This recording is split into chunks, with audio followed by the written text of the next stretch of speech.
So first,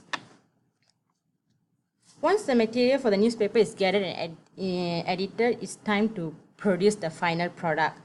So unquestionably, the most important part of a newspaper is its content, but the newspaper designs also plays a very critical role in selling it to the to the audience. So half a century back, newspaper design was an afterthought for the editor or for the news publications. Now, design is considered as a critical part of the newspaper for the sales equations. So there are 5 objectives for newspaper designs, newspaper editors. First is the design has to organize the news. So every design should show readers which story are the most important, and the design staff should place the stories adjacent to one another or similar stories clearly label sections of the paper. Second, create an attractive page. A good design should be attractive to the readers. An attractive page design invites readers to come in and read the news. An unattractive news may do the opposite. So when the page design is unattractive, even though the story is very important and contain a very high news value, if the page design is not attractive, the readers might not bother to read what is the content. Third one, it has to be complement the story. Some stories need a second deck, some story need a blurb, or some story need to add more details like graph, chart, graphics, and to enhance the story or enhance the design. Fourth one, the design has to be interesting or dramatic. So a design editor can vary the stories in a strong vertical or horizontal line shape. Stories can be boxed, run over colored themes, and run with multiple photographs. All these styling devices to avoid boredom and monotonous page design. Lastly,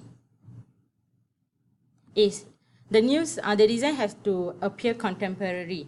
So why is it to appear contemporary? So let's say when the news is a contemporary news, it cannot be placed, or it is very not logical to place in a very old-fashioned news design. Next, newspaper and the principle of artistic designs. So this principle help the editors to achieve their objective or responsibilities, especially the news editor or the design editor. First one is balance. First, balance. Balance is second one is contrast, and followed by unity. So let me go more into the balance.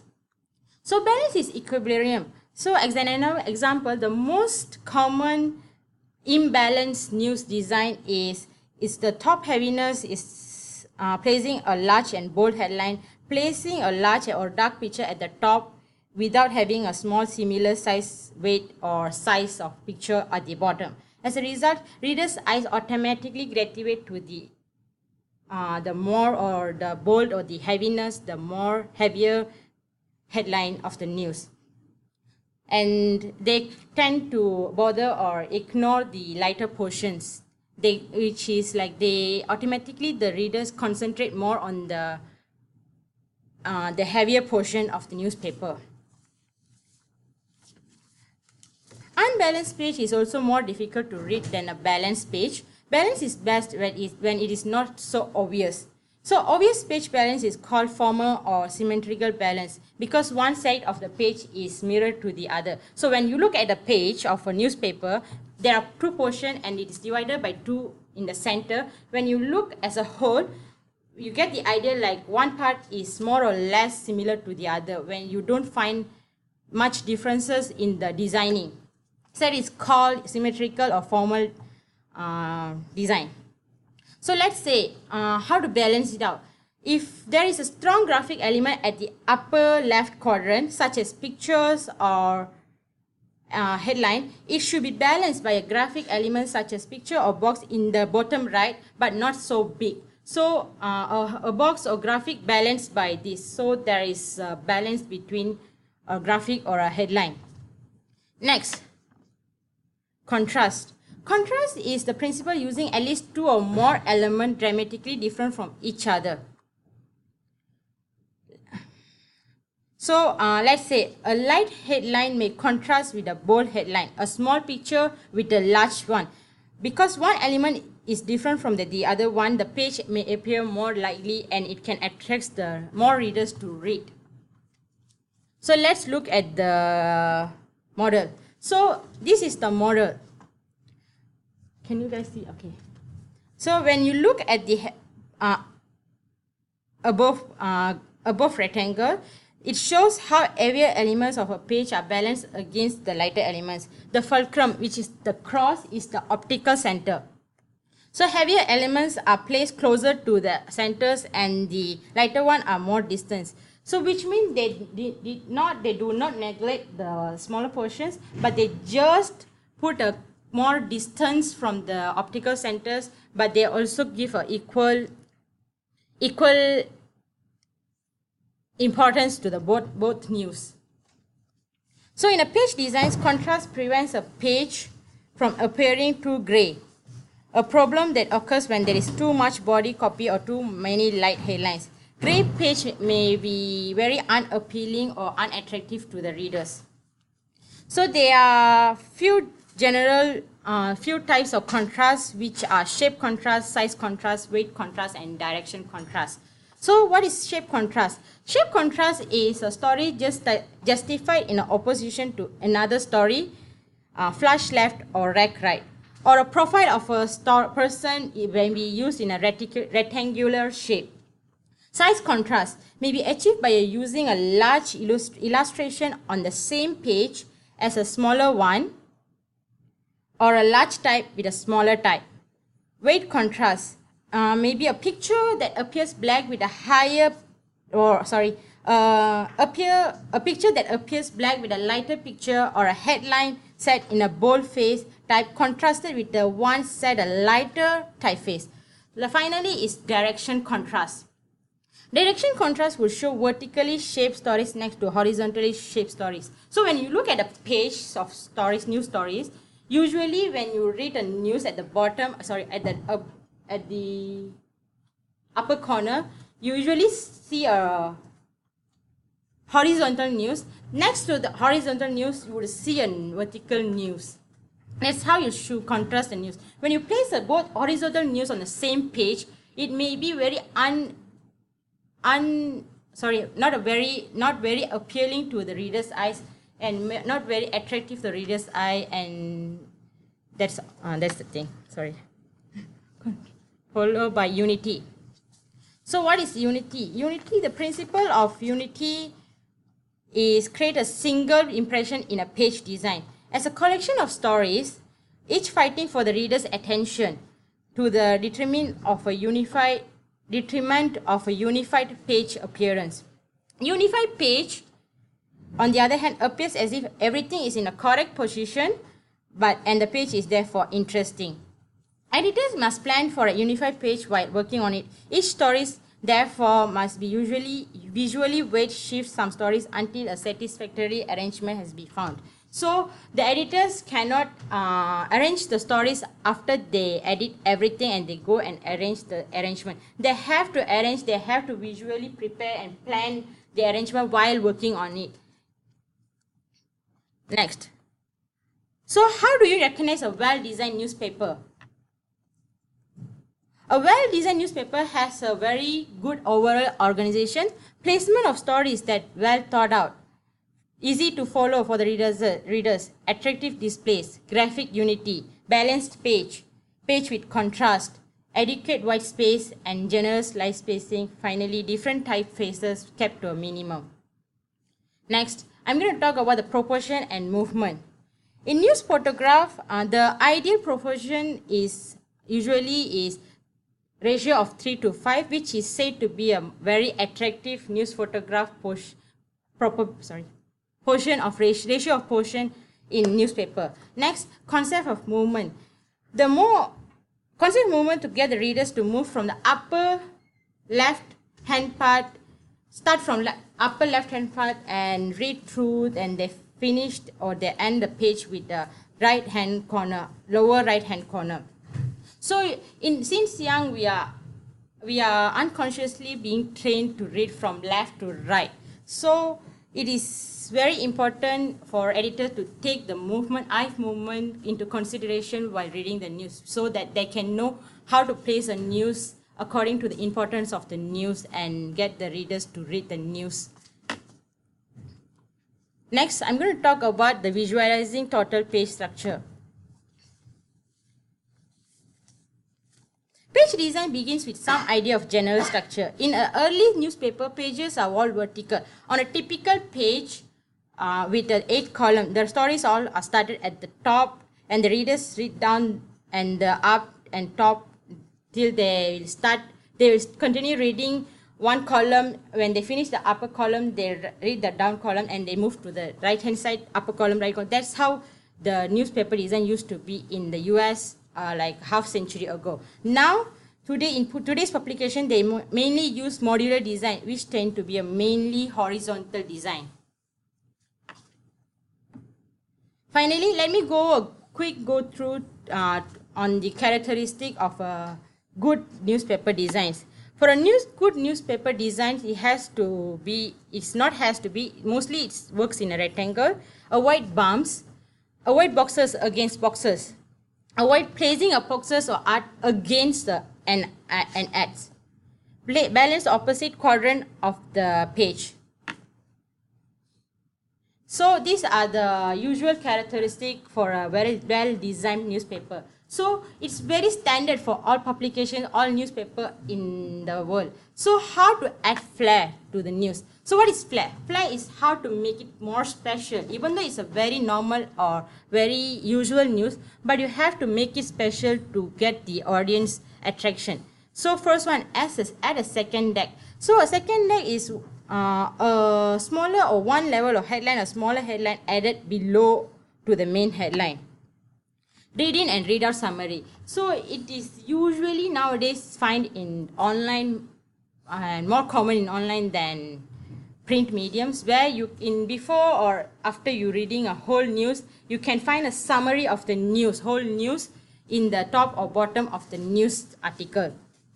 Next, blurb. Well, a blurb is a short promotional or a quotes that extracted from interviews, or some words are extracted from the interviews. So usually in the newspaper article, you can see at the bottom of the column, they put some words, some quotes which they extracted from the interviewee. Usually this type of verbs are found in very common in prominent cases, prominent news articles. Add a hammer or kicker. So what is hammer or kicker? Add a secondary news headline. So the difference of hammer and kicker is, in the kicker headlines, the secondary headline will be placed above the main primary headline, and the kicker, the secondary headline will place below the main headline, which is the primary headline. Next, use art supply with stories and continue by pull a mugshot. So what is a mugshot? Mugshot is a close-up shot of interview space. So when they have a shot like this, just your face. So these type of photos are very common in criminal cases or hard news, where they publish a picture of the criminals or accused photos in the article. And next, create a summary box. Just now I said it's a small point or overall idea what is the news about. And next is create your own information graphics. What is information graphics? Is usually known as infographics, which is the graphic visual presentation of the information or data or knowledge relatable to the stories. So that's all. So next, here I have 3 types of page designs. Which do you guys think is a better design than the other 2? So why?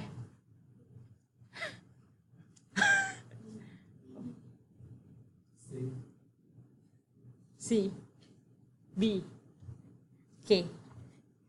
I'll explain 3. So in the A is like just now I said, it's very symmetrical. It's divided into 2. So one part is very mirror to the other one. The B, additional page division may be interesting, but maybe become too complex and hard to read.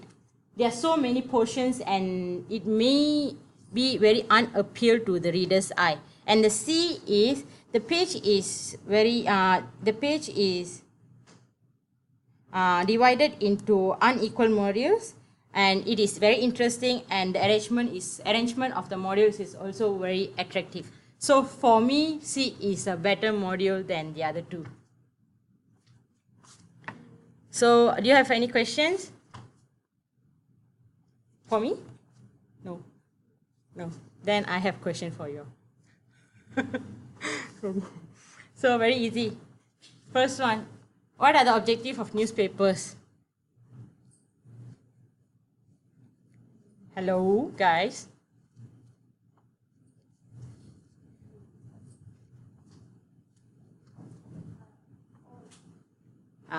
Yeah, correct. The answer is all the above. It has to, there are 5 things just now I explained in the slide in my presentation. The design has to organize the news. It has to create an attractive page. It has to be interesting and complement the story. Now, second one, which of the following contrasts not stated in the principle of artistic design? Just now I mentioned 4 contrasts, and one of the following is not a contrast. So which one is that?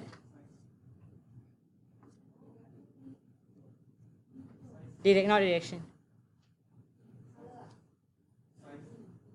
Sorry. What's the answer? The answer is color. So there are 4 shape, size, direction, and weight contrast. So color contrast is not one of the contrasts stated in principle of art design. Last one. What is the ideal proportion ratio for newspaper photographs?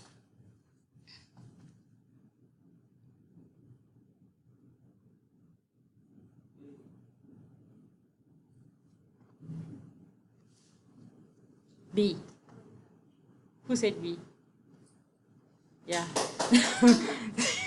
The answer is B. The ideal proportion is 3:5, which is said to be very attractive proportion for photograph in newspaper.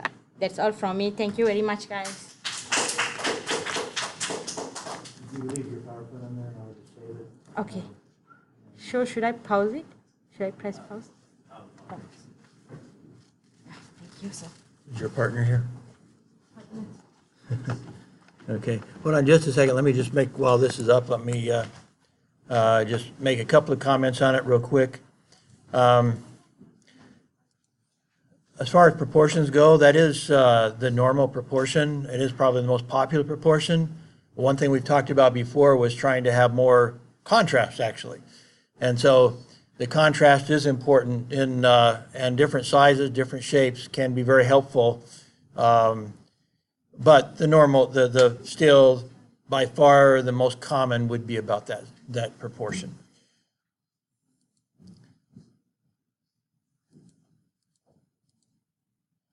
I would, having just these lines are hard to say which is best. There's one thing I try to avoid that I mentioned on Monday, is having a line come all the way down the page. If you do, definitely not the first one. A from the start is bad. No, you don't want that.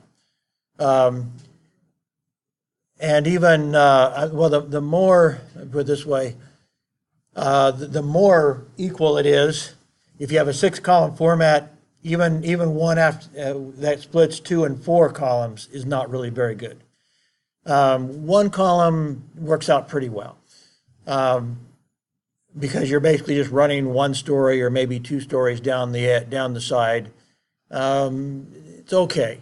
Which more or less B is kind of like that, running 1 column all the way, or 1 story all the way down the side. It works okay, although it's a long story. So even that might, you might want to split that into more than one story. But it could work out okay. But even C has a column running all the way down, which is what I was trying to avoid the other day by having one story. I wanted at least one story to run all the way across well, I was doing tabloids all the way across the 4 columns of a tabloid to avoid having one empty, one gutter that flowed all the way down without any interruption by any headline or any photo or anything. And so for that reason, I at the bottom, I went ahead and put, actually end up being 2 4-column and a tabloid 4-column stories to break up that straight gutter.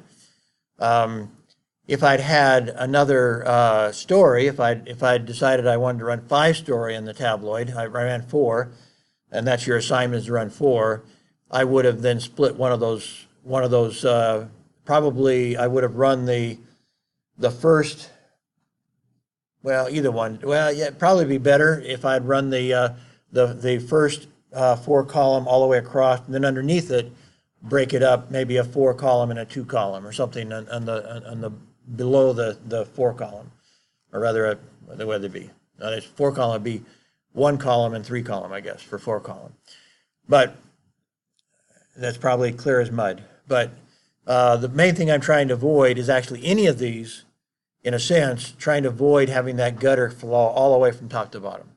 Now, in this case, the nameplate, or what I saw sometimes is called the flag, and they left a space up at the top, at least in under B, to have some pluggers probably at the top. So it has a nameplate, has a space above it. That's where you usually see maybe 3 different pluggers to promote stories on the inside on other pages. And you try to get a piece of art for each one of them, and you put that at the top above your nameplate. So that's what B is demonstrating. So I mean, B, none of these really show the whole story, but I just wanted to point out why, I did discuss it on Monday, yesterday, but most of you were working on those that were attending were working on your laptops to get your assignment done, kind of ignoring me. I really do urge you to, if you weren't paying attention yesterday, watch the video. I was demonstrating how to do a tabloid, and so some of these various things were under discussion. It's a different, you have less space, so you have to kind of approach it differently. That's one reason why you only have 4 stories instead of 5, but with the 5 stories, you may have thought that was hard, but that was a broadsheet, which is almost twice the size of a tabloid.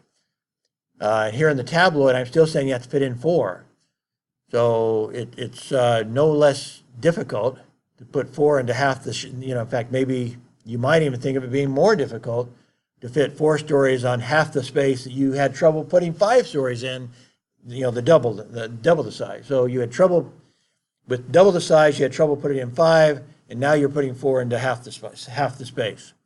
So it's not a lot easier, but it's probably harder.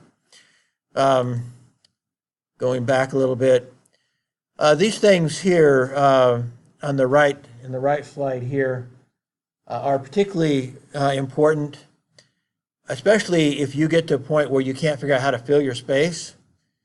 You have more story than you need, or rather less story than you need, so you have an empty spot there. Then remember all of these things. You can easily put in, if you haven't put in a subheadline or a second deck, you can put one in to fill some space. You can put in a mug shot to fill some space. You can put in a summary block. All these things can be added in order to fill the space for 2 reasons, 2 possible reasons. One is simply to break up the gray, and we'll talk about that after the next presentation. I'll show you how to do a shadow box and a pull-out quote.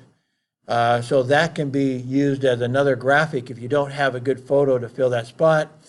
I'll show you how to do a nice pull-out quote to do that. But all these, and then the other reason is to fill space if you need to fill space. That may not be your need, but it may not just be that you have a certain amount of space to fill, but it may also be making your creating your vertical justification. And so you have some columns that aren't fitting quite right. And so if you have something like a pull-out quote or a little summary box or something, suddenly you can kind of manipulate that and make create your vertical justification where all the lines of the columns at the bottom are lining up.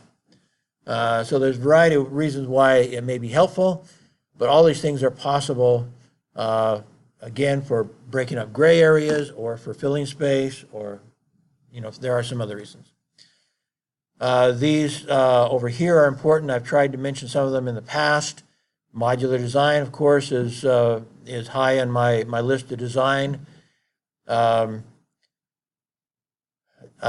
tried to, even though I did it in the last one with that broadsheet, there was a box touching the other box, overlapping a little bit. As I was going through that demonstration, I was concerned about that, but the one box was up like this, one was down here. They overlapped just a little bit, and I thought it worked okay. But yeah, you are trying to avoid boxes against boxes, which normally means if you end up needing two boxes, one of them's going to have to be the upper left, you might say, and the other one to the lower right, or vice versa. Upper right and lower left. You need to try to separate them somehow, so you're putting them in opposite quadrants of the page to avoid having those boxes touch each other. Even better is if you only need one box on the page. And that's also one reason why I believe every style, kind of, as I think I mentioned this on Monday, every style kind of handicaps you a little bit. Whatever you consider your design style, not your writing style, but your design style will provide some limitations. I personally created for our class, I've said that our style is not to put lines all over the place, like you will see when somebody presents the examples from American newspapers, but to go by the rule that our design editor used at the daily I was at, and that is two stories next to each other, you box one of them. But that's another reason why, again, the design I had the other day, if I can get to it without screwing things up too bad. If you look, again, looking at this one, let me see, going to 0. I was trying to use and again, that 4-column, oops, you can't see it there, can you?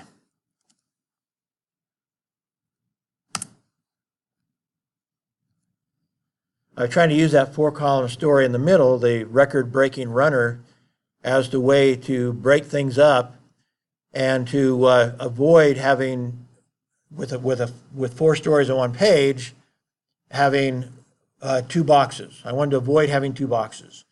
And so to do that, I needed to run some horizontal or some strong vertical stories to avoid that. So we have one box in the upper left, but in order to avoid having a box on the lower right, almost by default, I went to a 4-column format at the bottom. So it broke up the column, the straight gutters going from top to bottom that I don't like, but it also allowed me to avoid having more than one box. There's just the one box at the top. Again, if I were to go 5 stories on that page, again, this is a tabloid, so it's smaller than what we've been using. At least the box to the upper left and the box to the lower right would not be touching each other. There would be a story in between, the 4-column story in between that would separate them. Anyway, I'll come back and we'll talk about this page later. Let me go back to where we were.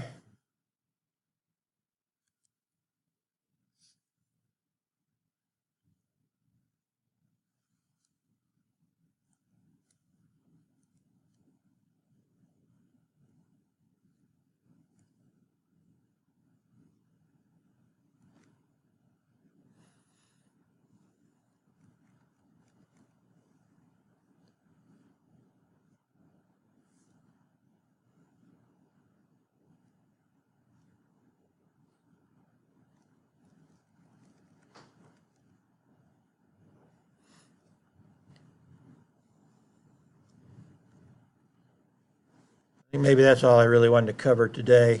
Just wanted to add to that presentation. So we'll kill that one. And let me pause this and see. So good afternoon, everyone. Today I'm going to talk about the editing newspaper for the part A.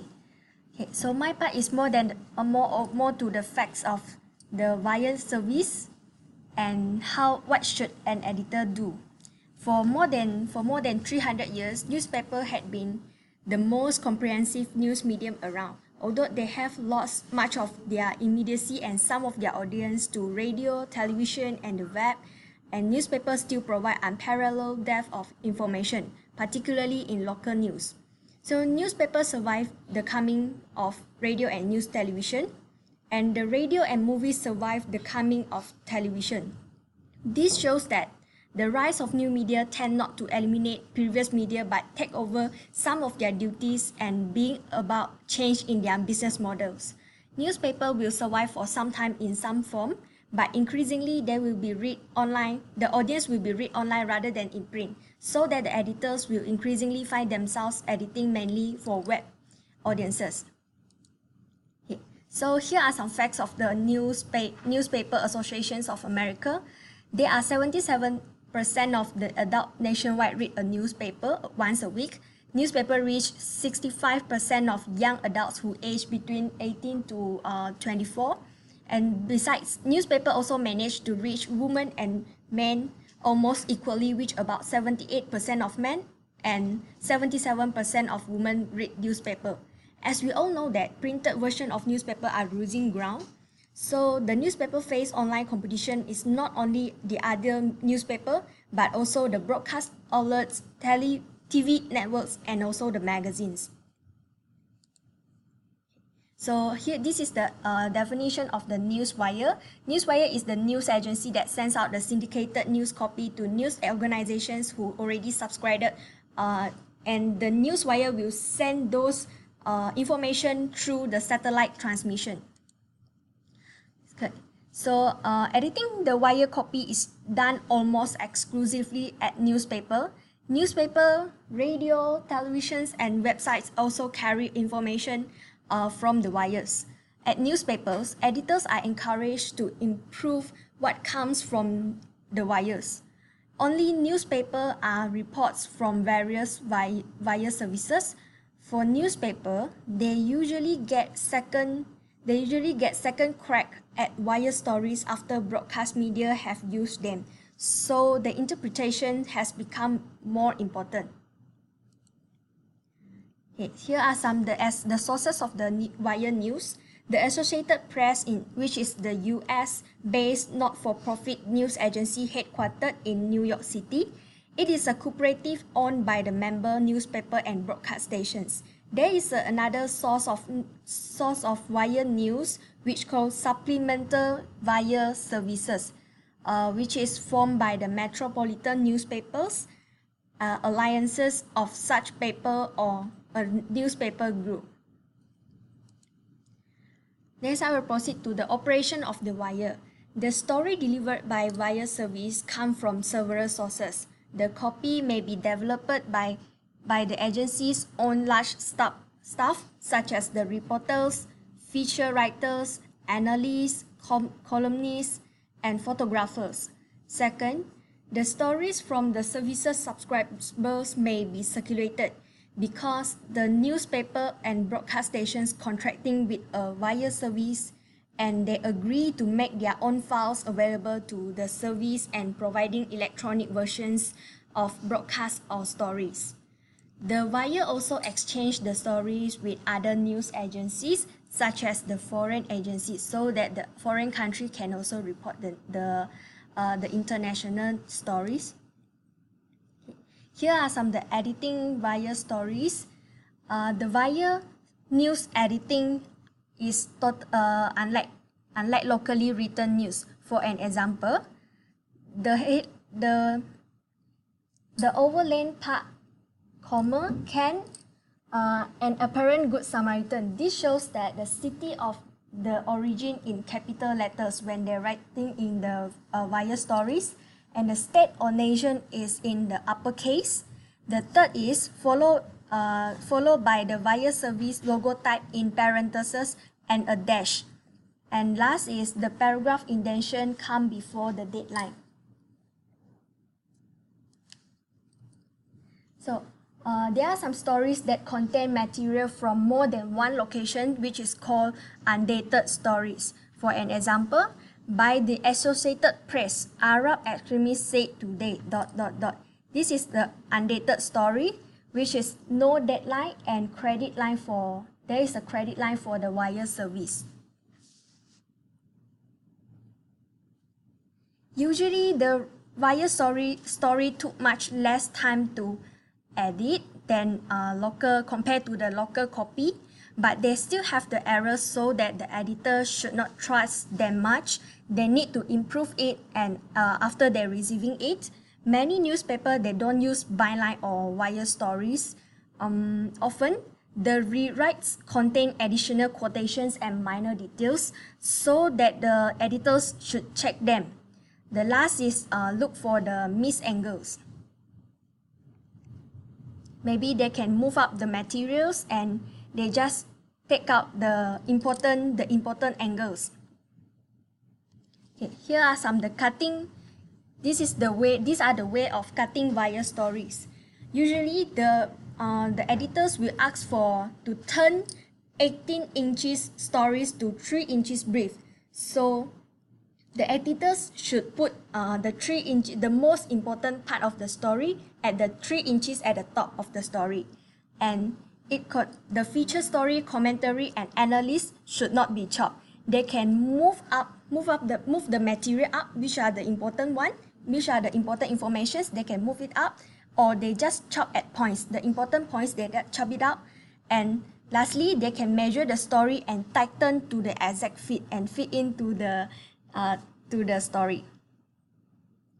Okay. So here are some the editing local stories. Just now I mentioned is the editing the wire stories. Now is the local stories. Usually the local story may have more problems than wire stories, because the local story should not be cut, and the editors must familiar with the style, the local style book, such as they need to know the name of the places in the area and the ethics policies of the newspaper. Here are some of the benefits of subscribing more than one service. Once a new agency that subscribe to more news services, they can check the facts between the same stories. When they get the same stories from two wire services, they can compare it and check the facts, such as the casualty figures, the proper names, or even the spellings. Okay. So here is what should an editor do.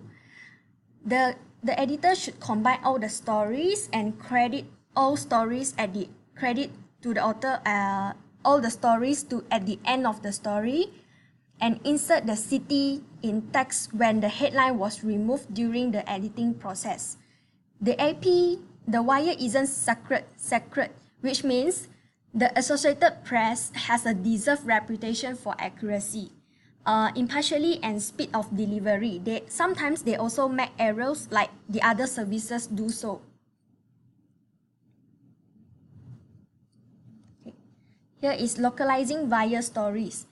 The editors should convert the time to local. For an example, is the EST time to the CST, and they should adjust to the local style, how the local style write the receive the wire story, and add the votes of local legislators to wire stories. Add the votes of local legislators to wire stories. These votes will often move on the wire as a sidebar to the story if the issue is very important. If there is no local, okay, so the last is think about the local impact. If there is no local name in the story, the editor should ask themselves whether the story has the local impact or not.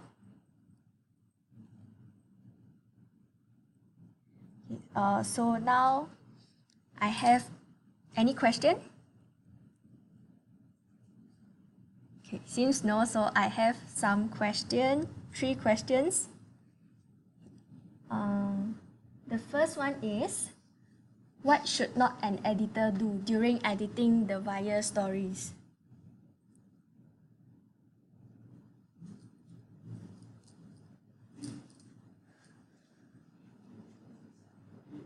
Don't credit one wire service when using different wire service.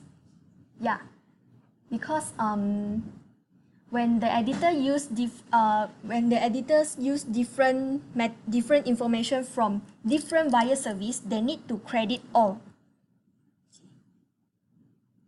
The next question is, what is the element of cutting stories is not true, which means it's false?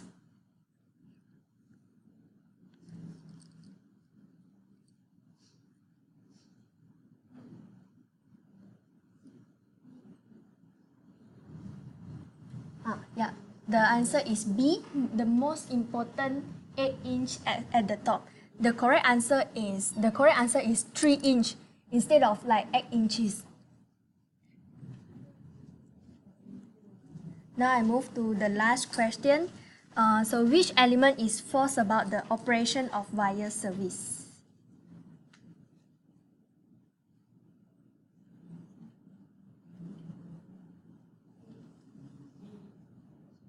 Boy, editor can use whatever received from wire service. The answer is B. B is the false one because the editor should improve or hone on the information when they receive from the wire service, because even the wire service, they also have sometimes they also make errors in the information. So that's all. Thank you. We'll do that off and I'll save it so that the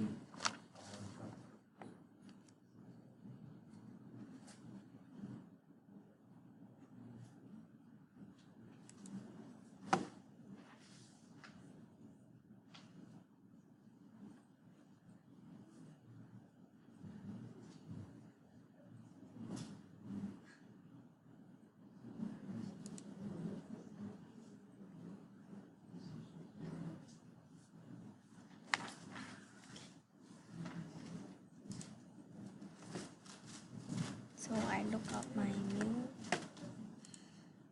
Actually, maybe you could send it to me, and Yeah, sure. I was kind of thinking about something else, and I want to make sure that I didn't write down the answers that you had as right answers, and we're not sure that we agree on that. Since you gave me, just send me a copy. So.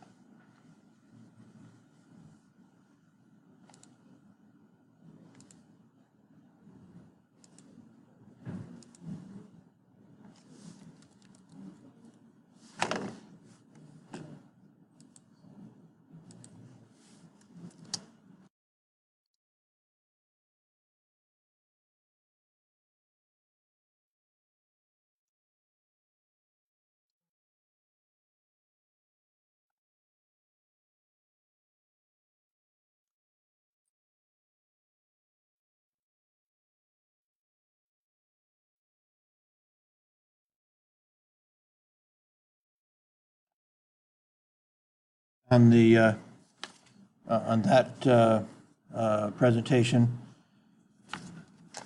the writers of this textbook are very optimistic about the survivor of the newspapers.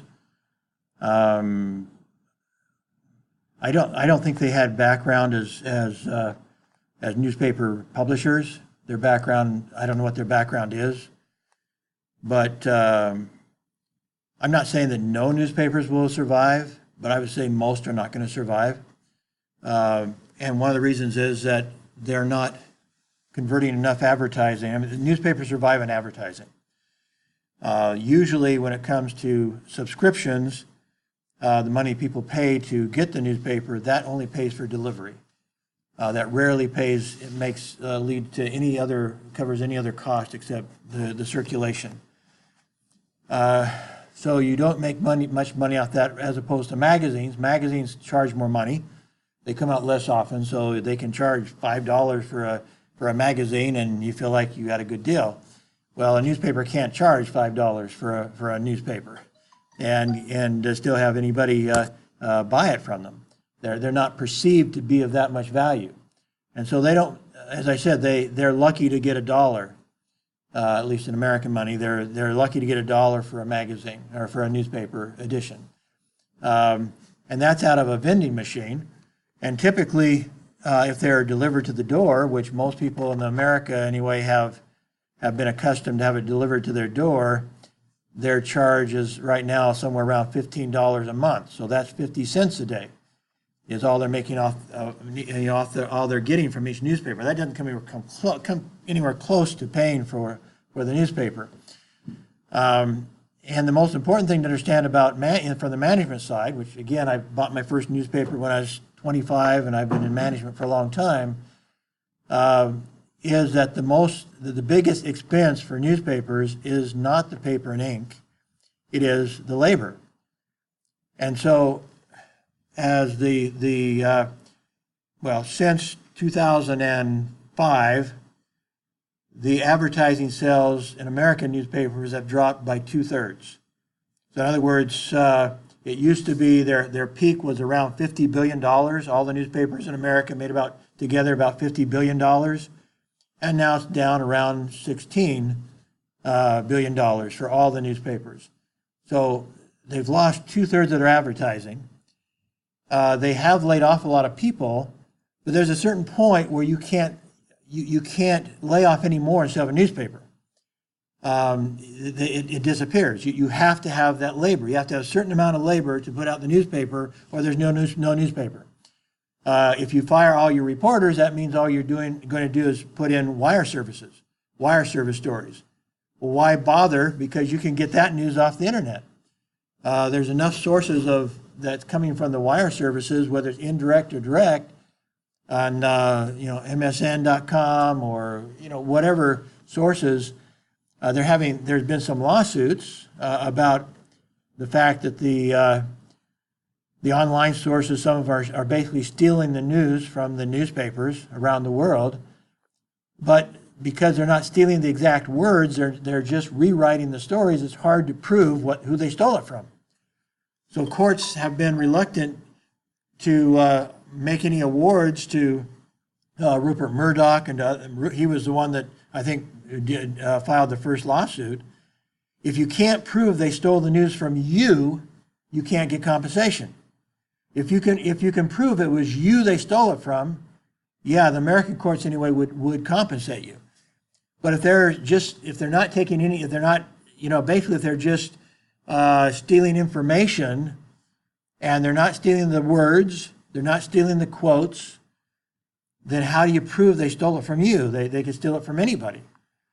They steal it from TV stations. So there's no way to prove, and in fact, they may steal it a little bit from here, a little bit from there. There's just no way that you can get courts to compensate you for Microsoft and Google and people stealing your information. So they're not going to win that. They're not going to win a lawsuit against them, probably. Meanwhile, like I say, they've lost 2/3 of their advertising revenues. Their online revenues have increased at this point about 5%. They make up about 5% of all their income. It's actually gone up a little bit. It was only 3.5 a few years ago. So they've made it 5%. You say, wow, well, when they're improving, right? No, because it's 5% of the 16 billion. Whereas before they had 3% of 50 billion. So which is more? Which would you rather have? 5% of 16 billion or 3% of 50 billion? Well, 3% of 60 billion is a lot better. That's more money than 5% of 16 billion.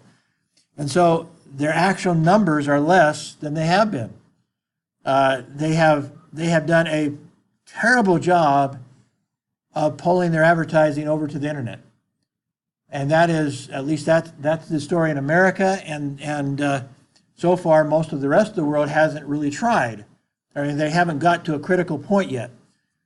But it's very difficult to believe that if American newspapers can't survive, that other newspapers around the world can. I was talking about labor a second ago. One of the newspapers that disappeared was from my home state of Washington. There were two big newspapers, and these are big operations. They were bringing in well over, well, I think they were bringing in something like $10 million, each of them, $10 million in advertising a week. A week, $10 million. And they had subscriptions of about, I think one of them had 400,000 subscriptions. The other one had 300,000 subscriptions. How could you go broke if you have income of $10 million a week? Well, you go broke because your expenses are more than that. And one of the reasons and one of the problems was in America, this may be different in other parts of the world. This may save some newspapers in other parts of the world. My guess is that the labor unions in America that they refused to negotiate with management. And so when management said, basically, you need to take lower salaries or we're going to go broke, the labor union said, no, we will never take lower salaries. So they all got fired instead because the newspaper quit. So the Seattle PI was actually the bigger of the two newspapers, and it went belly up. It went broke. The New York Times, well, it's the second biggest newspaper overall in America. USA Today is the bigger one, but the biggest, you might say, local, regional newspaper, but it is also national, international. New York Times has lost a good share of its advertising. 10 years ago, this is when it first started getting into trouble. 10 years ago, it borrowed $300 million from a Mexican billionaire. That was 10 years ago, before they lost very much advertising. They've lost a lot of advertising since then. The newspaper chain that I worked for, the daily paper that I worked with, was part of the McClatchy chain, which was, depending how you measure it, the first or second largest chain of newspapers in America. So when I was writing a book chapter back in December, I decided to go look at the annual corporate report from McClatchy. Well, last year they were bragging about how much they improved their online revenues. Their online revenues had increased to about 6% of their overall revenues. Great! Except they lost more offline revenues. So they didn't actually come out with more money. They came out with less money. They did transfer a little bit more money to their online products. But overall, in 1 year, they lost $30 million in 1 year. Well, you don't lose $30 million a year for very many years before you're in trouble. So while the authors of this textbook are optimistic, I think they do not understand the management side of newspapers. And they have not been tracking what's happening to their revenues, because newspapers in America anyway are absolutely dying. And the longer they try to do things like they have always done them, the less likely they're going to survive. And yet their efforts to go online have been absolute failures. Nobody's making very much money online. At least I don't know of a single newspaper in America that's been able to even get their online revenues up to 10% of their overall revenues. I don't know of any that come close to that. So I'm not optimistic about them surviving. Another aspect is, do you understand how Google and Facebook sells advertising? Anybody tell me why a Google or Facebook ad is better than a newspaper ad? Hello, wake up. Anybody know why a Google ad or a Facebook ad is better than a newspaper ad? By its very nature. That newspapers actually cannot fight at this point. If they don't get together and work together, they won't be able to survive for this very fact of the advantages that Facebook and Google have and other websites too. You know how you buy an ad on Facebook? You pay a flat sum on Facebook, anybody know? No, you don't. At least you don't have to. You only do it if you want to. You normally pay for an ad in Facebook, you pay called pay-per-click, which means I can say I want this ad, and you also get to very much pinpoint. I can buy an ad just in my home city in America, and there's like 5 zip codes in my home city. I can have the ads that I buy on Facebook go only to my city, those 5 zip codes, those 5 postal codes, and I only pay per click. I only pay if they click on that ad and go to my website. And then I'll pay, I get to bid on it. When I bid on a pay-per-click ad, if somebody else decided, well, they'll pay 30 cents per click, and I say I'm only going to pay 15 cents a click. In other words, 15 cents every time a reader clicks on an ad in Facebook, and they are taken to my website, where I can put everything I want to on my website. So I can have a website of over 1,000 pages. I can have everything in my inventory on my website. And so I'm buying a small ad on Facebook, but I'm paying only, I may offer 15 cents for every click that goes to my website. I do not have to pay if nobody clicks. So I'm taking no risk, essentially taking no risk, except there are they found some false clicks. But in essence, I'm taking no risk compared to if I go to the newspaper. If I go to the newspaper, it's difficult to compare because, like I say, the ad that I buy on Facebook may only be that big.